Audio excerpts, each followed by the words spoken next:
নেওয়া হয় এবং আমাদের প্রবীণ সাংবাদিকরা এবং সেক্ষেত্রে আমি বিএনপির কোনো পরিকল্পনা আছে কিনা যে 60 বছর বয়স হওয়ার পরে অনেকে দেখা গেলো যে বেকারের ভিতরে পড়ে যায় বা নানান ধরনের সংকটে পড়ে, সেক্ষেত্রে সরকারিভাবে কোনো পেনশনের ব্যবস্থা বিশেষ করে সাংবাদিকদের করার কোনো প্ল্যানিং আপনার আছে কিনা? ধন্যবাদ আপনাকে।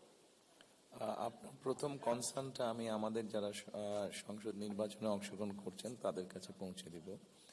দ্বিতীয় যেই বিষয়টি বলছেন, এরকম প্রত্যেকটি শ্রেণী পেশা মানুষের বিভিন্ন রকম দাবি দাওয়া, বিভিন্ন সমস্যা আছে। বাংলাদেশের বর্তমান বাস্তবতায় হয়তো আমাদের সকলকে একটু ধৈর্যশীল হতে হবে, কারণ আপনি নিজেই বললেন বা অনেকে বক্তব্য বলেছেন, বিগত 15-16 বছর ফ্যাসিস্ট আমলে যেভাবে দেশ থেকে দেশের সম্পদ পাচার হয়ে গিয়েছে। ভরসা পেতে নিজেকে হতে হয় পাতের মতো দৃঢ়, ঠিক যেমনটা জেরুসালেম।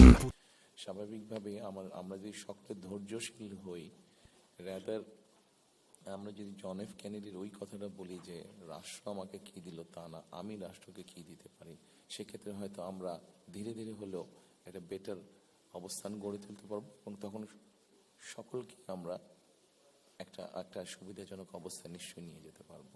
Thank you.